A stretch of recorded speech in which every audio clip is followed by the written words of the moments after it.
J'ai récemment entendu quelqu'un dire « Il ne s'agit pas de faire de son mieux, il s'agit de faire ce qui est nécessaire. » Est-il différent ? Tout à fait. Voici ce que j'en pense. Faire de son mieux implique une composante émotionnelle. C'est subjectif. Qu'est-ce que le meilleur au juste ? C'est une histoire que vous vous racontez, un récit qui ouvre la porte à la limitation. J'ai toujours constaté que lorsque nous nous mettons au pied du mur et que nous osons nous aventurer dans des scénarios où il est essentiel de faire quelque chose, nous trouvons toujours un moyen d'y parvenir.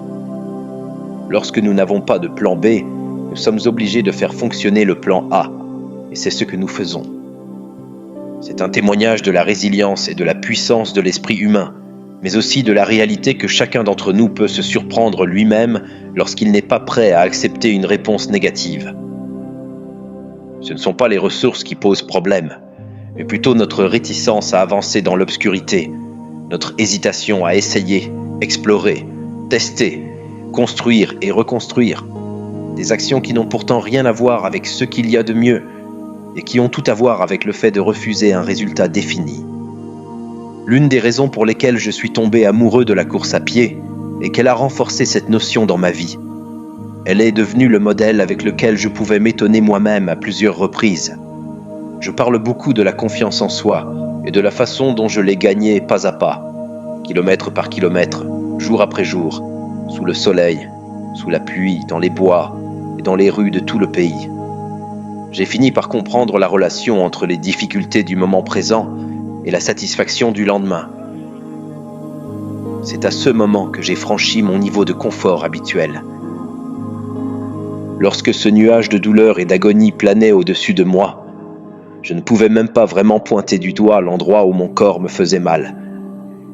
Tout semblait se confondre en un immense chaos. Et apprendre que je pouvais non seulement endurer ça, mais aussi grandir, me voir dépasser toute notion ou compréhension du meilleur pour vaincre mes démons, conquérir l'objectif du jour. Ça change la façon dont on se considère dans le monde. Maintenant, est-ce que les observateurs pourraient être tentés de qualifier nos objectifs personnels comme étant arbitraires, voire inutiles ? Bien sûr, et je comprends pourquoi ils le feraient. Mais je ne suis pas du tout d'accord.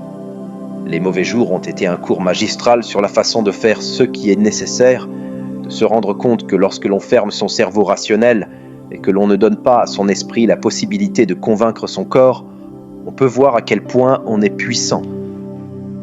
Vous réalisez que l'histoire de votre meilleur n'est rien d'autre qu'une maison construite sur du sable. La vie ne se résume pas à l'histoire que tu t'es racontée. Il ne s'agit pas de tes records personnels et de tes performances maximales, de ce que tu penses pouvoir faire, de la distance que tu penses pouvoir atteindre. Il s'agit de ne pas s'arrêter dans les moments où c'est difficile, de faire ce qui est nécessaire, une décision qui s'amplifie au fil du temps pour créer ce qui était auparavant impossible. L'une de mes citations préférées est celle de l'amiral William McRaven. Il est plutôt drôle qu'il dise « Si vous voulez changer le monde, vous devez donner le meilleur de vous-même dans vos moments les plus sombres. » Quelle belle idée pour s'élever lorsque la vie présente des périodes de turbulence. Bien sûr, c'est peut-être une question de réflexion, pas dans le sens traditionnel, non pas comme une mesure personnelle, mais comme une volonté de faire ce qui doit être fait. Il s'agit de ne plus être sous les projecteurs et de les braquer directement sur le chemin à parcourir, sur la tâche à... Lorsque vous choisissez de faire du chemin sans vous soucier de ce que vous pouvez ou ne pouvez pas faire, mais plutôt de ce qui doit être fait, un verre, comme l'a si élégamment dit Paulo Coelho, conspire pour que cela se produise. Je repense à mon parcours, et à de nombreuses périodes, mon potentiel n'était pas suffisant. J'étais si perdu et si dépassé que la seule chose que je pouvais faire était de ne pas m'arrêter de progresser. C'était mon super pouvoir. J'ai simplement traversé la peur de l'effondrement, cette fierté tenace, cet ego blessé. Ce que j'ai appris, c'est que la vie n'est pas différente de tous les kilomètres que j'ai parcourus en courant. Ce que je ressentais, ce que j'étais capable de faire avant, ce que j'estimais être le maximum, tout cela n'était que du bruit. Tout cela n'avait aucune importance. Ce qu'il fallait, c'était que j'aille de l'avant à travers le chaos et que je trouve quelque chose de mieux. Et c'est ce que j'ai fait, Et dans votre monde, vous le pouvez aussi. Les histoires que nous nous racontons sont si puissantes et, à bien des égards, précieuses dans notre parcours de vie. Mais il y a un récit qui élimine la nécessité de tant d'autres. Vous pouvez atteindre le sommet de n'importe quelle montagne que vous cherchez à gravir, à condition de ne pas vous arrêter, de laisser tomber les limites liées à votre excellence et de faire ce qu'il faut pour y arriver. Vous verrez à quel point ce maximum est adaptable et transformable, à quel point il s'agit d'un indicateur à retardement. Cela prendra du temps, et vous êtes capable d'être patient. Il y aura des moments de chaos, mais vous êtes capable de surmonter ces tempêtes. Il y aura des obstacles qui vous laisseront dans le flou, l'incertitude et parfois l'impréparation, mais vous êtes capable de relever la tête et d'avancer dans ce brouillard. Ce que vous savez de vous aujourd'hui n'est qu'une fraction du potentiel dont vous êtes capable. Et ce n'est pas en vous fixant un objectif et en l'appelant votre résultat personnel que vous déterminerez jusqu'où vous irez. Mais, comme l'a dit Emerson, en attelant votre chariot à une étoile et en vous tirant vers sa lumière, petit à petit. Je parlais à mon ami au téléphone ce matin. Il a fait un très long voyage avec beaucoup de hauts et beaucoup de bas. Et aujourd'hui, il s'en sort incroyablement bien. Il a beaucoup investi dans l'immobilier et son entreprise est très rentable. Je veux dire, si on parle d'un retournement de situation, c'est bien lui. Et il dit, tu sais ce qu'il y a de mieux dans tout ça? Quand je me lève le matin, je me dis pas, bon, j'aimerais bien dormir quelques minutes de plus. Je ne veux pas rester plus longtemps dans mon lit. Et j'ai trouvé que le mouvement, si ce n'est pas vivre à fond, je ne sais pas ce que c'est. À la seconde où tes yeux s'ouvrent, tu es excité par ce qui t'attend, n'est-ce pas? Je lui ai donc demandé, Chris, quel est le plus grand changement mental que tu as opéré dans ta vie et qui t'a permis d'atteindre cet objectif? Et il m'a dit, essentiellement, c'est un terme utilisé par Dan Sullivan. Il m'a dit, j'ai appris à toujours être l'acheteur. Commence tout juste à lire le livre de Sullivan. Je ne suis pas très familier avec cette idée. J'ai dit, Chris, peux-tu m'expliquer un peu plus en détail? Il a dit qu'il avait commencé à regarder la vie comme s'il en était digne, comme s'il était le décideur. Je ne sais pas si vous êtes passé par là. Moi, oui. Et je me suis dit, j'espère que cette personne va m'accepter. Elle va me prendre. J'espère qu'elle m'embauchera. J'espère que je serai intégré. Il s'agit là d'une existence où l'on se vend constamment. Mais lorsque vous opérez ce changement mental, et que vous vous dites plutôt, ajoutez à cette personne, c'est moi qui suis l'acheteur, vous renforcez votre pouvoir d'action. Un acheteur ne peut pas être ignoré. Au lieu de marcher en espérant que le monde vous accepte, il s'agit d'avoir confiance en vous et en vos capacités. Comme le disait mon professeur de 4e lorsque j'étais enfant, la pire chose à faire est de tendre les mains vers le ciel en espérant que quelque chose de valeur y tombe. La pire chose que vous puissiez faire, c'est de vous retirer le pouvoir et de le confier au destin. Parce que la vérité, c'est que vous avez une valeur à ajouter. Vous allez apporter un changement dans le monde. Vous allez laisser une belle marque sur l'humanité. Et il doit arriver un moment où vous considérez ça comme une ressource précieuse. Vous êtes en mission. Il ne s'agit pas pour les autres de vous dire oui ou non. Il s'agit de savoir si vous voulez permettre à ces personnes de vous accompagner dans votre mission. Il ne s'agit pas de vous vendre et d'acheter les éléments qui feront votre grandeur. C'est un changement subtil mais puissant. Et la réalité, c'est que les gens le respectent, n'est-ce pas? C'est ça qui les fout. Lorsque vous trouvez le courage de creuser en profondeur et de débloquer cette confiance en vous, vous obtenez plus de cette confiance de la part des autres. Et ça, c'est de l'expérience, n'est-ce pas? Je n'ai jamais été le gars le plus bruyant de la pièce. Je ne cherche pas à attirer l'attention. Il n'est plus facile d'écouter. Mais je constate que lorsque vous vivez avec conviction, le monde qui vous entoure se conforme. Le respect vous trouve. Les gens ne croiront jamais en quelqu'un qui ne croit pas en lui-même. Un de mes bons amis a participé à la réservation de podcasts et d'événements. Et une partie de ça consiste à essayer d'obtenir la participation de personnalités et autres intervenants. Il faut leur en expliquer la valeur. Et c'est ce que j'ai trouvé étonnant. Il dit qu'une lettre structurée, bien pensée, expliquant les tenants et les aboutissants, à quel point l'autre serait reconnaissant, à quel point l'expérience serait bénéfique, est ignorée 99 fois sur 100. En revanche, une simple lettre du type « Salut, il se passe quelque chose de très intéressant, ça va être incroyable. Appelez-moi, nous verrons comment vous faire participer », reçoit bien plus souvent une réponse. Pourquoi ? Parce que vous ne vendez pas, vous achetez. C'est évident. Les gens veulent être entourés de personnes qui vivent avec conviction, qui ont une valeur ajoutée. Il faut donc que ça soit clair.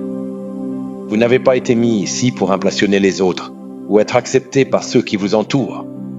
Vous êtes ici pour vivre votre vie comme vous l'entendez, pour faire de la magie, pour profiter des moments qui passent avec ceux que vous aimez, en les dépensant comme vous l'entendez. N'oubliez jamais à quel point vous êtes important et précieux. N'oubliez jamais que vous avez le droit de vous réveiller et de dire « Oui, je peux sortir du lit aujourd'hui. J'ai le droit de poursuivre mon rêve et d'emmener avec moi les personnes et les choses qui méritent d'être poursuivies. Ce n'est pas de l'arrogance, c'est de la confiance. Ce n'est pas exister, c'est vivre.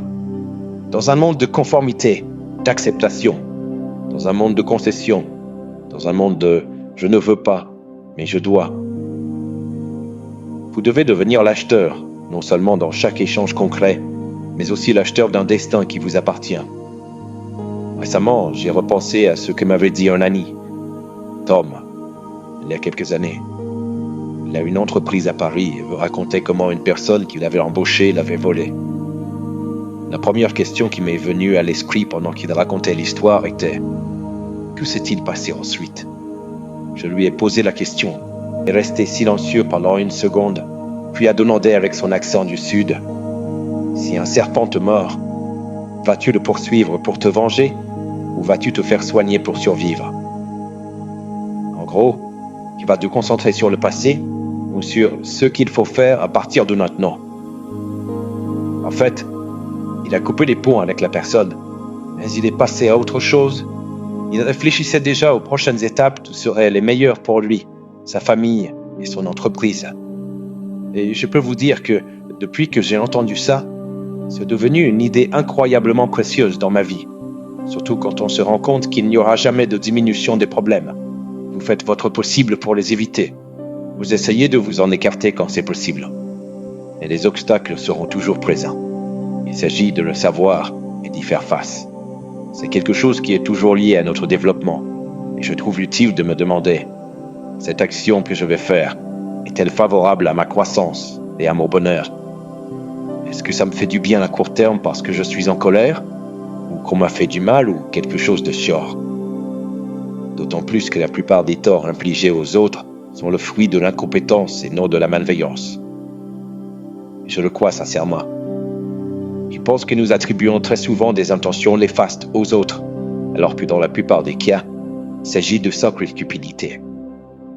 Ce sont des êtres humains imparfaits qui essaient de naviguer dans un monde souvent complexe. Nous commettons des erreurs. Je ne veux pas dire qu'il ne faut pas se défendre lorsqu'on a été attaqué ou offensé. Bien sûr, vous devez le faire. Et la magie consiste à ne pas personnaliser la situation. Il faut avoir le QI émotionnel nécessaire pour comprendre que ce n'est pas de moi qu'il s'agit, mais de savoir si je peux sauver la situation à partir de là. Et ceci dépend uniquement de la façon dont je choisis de voir les choses.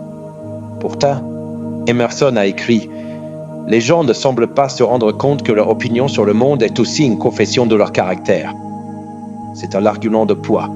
La flexibilité et la marge de manœuvre dont nous disposons lorsqu'il s'agit de donner un sens au monde ne sont pas liées à la façon dont il se présente, mais à la façon dont le spectateur pense et interprète. La dépersonnalisation de la réalité est l'un des plus grands super-pouvoirs dont nous disposons. Lorsque vous êtes en colère et que vous accusez, vous finirez, comme l'a dit Tom, par chasser les serpents. Vous finirez par casser des choses qui devront être reconstruites et par prononcer des mots que vous souhaiterez n'avoir jamais prononcés. Les 5 secondes nécessaires pour faire une pause, se ressaisir et se rendre compte que l'on a le contrôle sont essentielles. La capacité à voir la personne, la situation ou le monde, non pas comme un adversaire dressé contre vous, mais comme un défi inévitable qu'il faut gérer. Alors, comment choisirez-vous de le gérer? Comment choisirez-vous d'arranger les choses? Ma responsabilité, ma faute, mon problème à régler. Je comprends à quel point c'est lourd, à quel point ça peut être difficile.